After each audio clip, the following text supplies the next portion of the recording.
আপনি যদি বড় কোনো সমস্যায় পড়তে না চান তাহলে আজকের এই ভিডিওটি আপনার জন্য।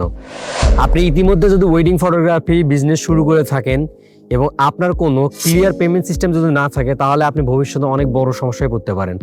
এই জন্য এই ভিডিওটা অবশ্যই সম্পূর্ণ মনোযোগ দিয়ে দেখবেন। আজকের ভিডিওর টপিক হলো পেমেন্ট সিস্টেম।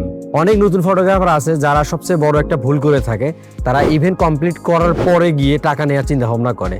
এইটাই কিন্তু সবচেয়ে বড় একটা ভুল। আপনি যদি কাজ শেষে টাকা নেওয়ার চিন্তা ভাবনা করেন তাহলে কিন্তু অনেক সমস্যায় পড়তে পারেন। যেমন ক্লায়েন্ট আপনাকে ঘোরাতে পারে, তারপরে মেসেজ দিলে আপনি দেখবেন সিন করবে, রিপ্লাই দিবে না, এরপর টাকা নিয়েও অনেক ঝামেলা হতে পারে।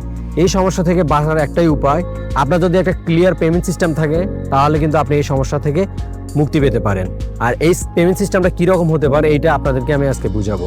যখন আপনি কোনো ক্লায়েন্টের সাথে ডিল অথবা প্যাকেজ কনফার্ম করবেন তখনই তাকে পেমেন্টের বিষয়টা স্পষ্টভাবে ক্লিয়ার করে বলে দিন। আমি আপনাকে একটা সিস্টেম বলতেছি যেটা খুবই ইফেক্টিভ হবে। আপনি যখন একটা ইভেন্ট বা প্রজেক্ট একদম বুকিং অবস্থায় যাবেন, অর্থাৎ আপনার সাথে যখন ডিল হয়ে যাবে তখন আপনি 30% টাকা অ্যাডভান্স পেমেন্ট হিসেবে নেবেন। দেন যখন একটা প্রজেক্ট শুরু করবেন, অর্থাৎ কাজ চলমান থাকবে, তখন আপনি সেখান থেকে 60% টাকা নিয়ে নেবেন। তাহলে আপনার অলরেডি 90% টাকা কিন্তু উঠে গেছে। এরপর বাকি যে 10% টাকার থাকে, আপনার যখন কাজ কমপ্লিট হয়ে যাবে, আপনার এডিটিং সব কিছু কমপ্লিট, যখন আপনি ডেলিভারি করবেন তখন বাকি 10% নেবেন। এতে আপনার সুবিধাটা হচ্ছে আপনার কোনো রিস্ক থাকতেছে না, অর্থাৎ আপনি যখন কাজটা করলেন আপনার ইতিমধ্যে টাকাগুলো উঠে গেছে, আর বাকি যে 10% থাকে এটাও আপনি খুবই ইজিলি ক্লায়েন্টের কাছ থেকে নিতে পারবেন। এখানে কিন্তু ক্লায়েন্টেরও একটা সুবিধা, কারণ তারও মাথায় কিন্তু ওই ধরনের একটা চাপ থাকবে না, যেহেতু ইতিমধ্যে অনেক টাকা ক্লিয়ার হয়ে গেছে। সো আপনারা কিন্তু এই স্টেপটা ফলো করতে পারেন। আপনার যদি এইরকম একটা রুলস থাকে তাহলে ক্লায়েন্ট আপনাকে বুঝবে যে আপনি একজন প্রফেশনাল এবং আপনার কাজের একটা প্রপার প্রসেস আছে।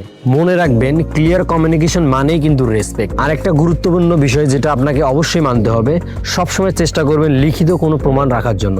আপনি যদি ক্লায়েন্টের সাথে হোয়াটসঅ্যাপে ডিল করে থাকেন বা কোনো সিম্পল এগ্রিমেন্ট থাকে, ওইটার একটা প্রমাণ রাখবেন। তাহলে পরবর্তীতে কোনো প্রবলেম হলে আপনি সেই প্রমাণটা দেখাতে পারবেন। তো আপনি যদি আপনার ওয়েডিং ফটোগ্রাফি বিজনেসকে স্মুথভাবে চালাতে চান তাহলে আজ থেকে আপনি প্রপার পেমেন্ট সিস্টেম তৈরি করুন এবং ক্লায়েন্টকে সম্পূর্ণটা বুঝিয়ে বলুন। তাহলে আপনার রিস্ক থাকবে না এবং আপনার বিজনেস ধীরে ধীরে অনেক গ্রো করবে। তো এইরকম যদি টিপস পেতে চান তাহলে আমার পেজটা ফলো করে আমার সাথেই থাকুন। আমি নিয়মিত এই ধরনের ভিডিও আপলোড করে থাকি।